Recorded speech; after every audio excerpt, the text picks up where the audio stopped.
पहले जब हमारे ज़माने में जब महाभारत बना था तो हम एक हफ्ते में एक एपिसोड बनाते थे। आजकल के जो कलाकार हैं कोई जेट से यार चलो भाई एक शिफ्ट किया आगे। अब क्या है कि आजकल तो जो डेली सोप्स हैं आपको पता है क्या है,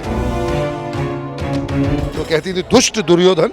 हाँ, क्या ये भगवान श्री कृष्ण ने सिर्फ 5 गांव ही तो मांगे थे, दे देते उनको 5 गांव। बच्चे को तैयार किया है, अब वो खुद एक जवान लड़का है, उसको रिस्पॉन्सिबिलिटीज अपने कंधों पे रख के खुद उसको अपना रास्ता बनाना है। स्वागत है सर आपका दिल्ली चक्कर पर। कैसा चल रहा है वंशज, कैसा हो रहा है आना जाना? बढ़िया जी, बहुत ही बढ़िया वंशज, बहुत ही हाईली सक्सेसफुल शो, ईश्वर की कृपा है वंशज पर। बहुत ही बढ़िया लिखा हुआ है, प्रोडक्शन हाउस स्वास्थ्य नंबर 1 है और चैनल खूब प्रमोट कर रहा है।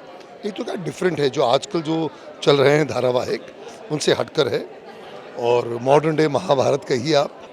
हाँ जी, है बोल इंट्रीग है, बहुत अच्छे पैमाने पर बनाया गया है और लिखा हुआ बहुत अच्छा है।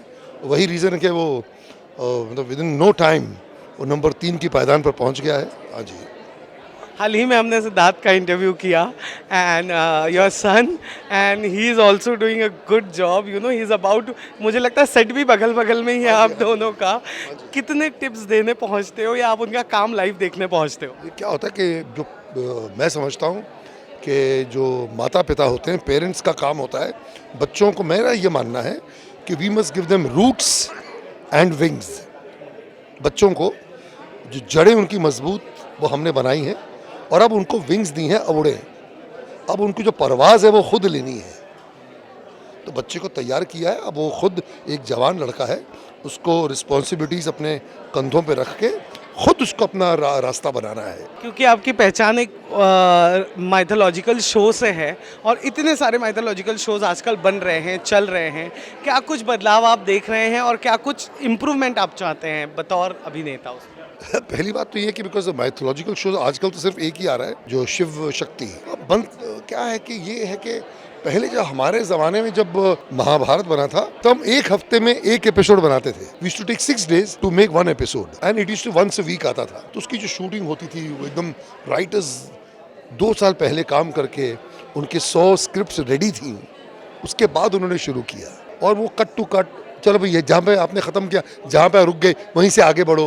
Prompting, there was no prompting और कट टू कट नहीं करते थे। जो डायरेक्टर ने लंबा शॉट लगाया वो वैसे ही लेता था, तो उससे फिर वो जो क्वालिटी का फ़र्क पड़ता है। अब क्या है कि आजकल तो जो डेली सोप्स हैं आपको पता है क्या है, मतलब वो एक दिन में उनका एक एपिसोड निकालना पड़ता है। तो मैं समझता हूँ कि कहीं पे जो ऑफकोर्स टेक्निकली हम बहुत सुपीरियर, बहुत आगे बढ़ गए हैं, बिकॉज जो टेक्निक जो 30 साल पहले थी, आज हम बहुत VFX कहिए, CG वर्क कहिए, बहुत बेहतर हो गया है। तो उस मामले में तो हम बहुत आगे हमने प्रगति की है। मैं समझता हूँ कहीं ना कहीं जो एक लिखावट, जो लिखा हुआ होना चाहिए वो लिखा और बेहतर होना चाहिए।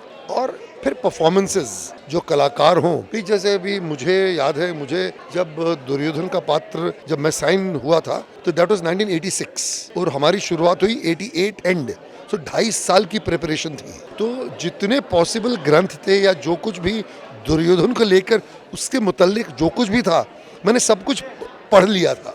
उसके बाद फिर हमने काम शुरू किया। तो वो जो तैयारी थी उस समय, जो एक मैं समझता हूँ कि आजकल के जो कलाकार हैं कोई जेट से यार चलो भाई एक शिफ्ट किया आगे, तो फिर वो आपका जो परफॉर्मेंस वो नज़र आती है। उस वक्त आपने जो ये नेगेटिव किरदार कर दिया था, पर्सनल लाइफ में कितने ज़्यादा लोग आपसे दूर रहते थे, अपनी बहनों को, बीवियों को दूर कर दिया करते थे? वो तो है, बिकॉज एक जो इमेज जो होता है एक नेगेटिव कैरेक्टर का, बहुत ज़बरदस्त होता है, वो छाप छोड़ता है। तो मुझे याद है मैं जहाँ जाता था घर पे, तो जो वहाँ की माताएं हुआ करती थीं वो मुझे खाना नहीं परोसती थीं, तो कहती थी दुष्ट दुर्योधन।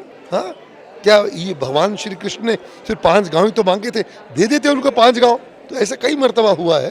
तो वो मैं समझता हूँ वो तारीफ है उस पात्र की जो हमने निभाया, तो लोगों को पसंद आया। Hi, this is Puneet sir and you are watching me on tele चक्कर।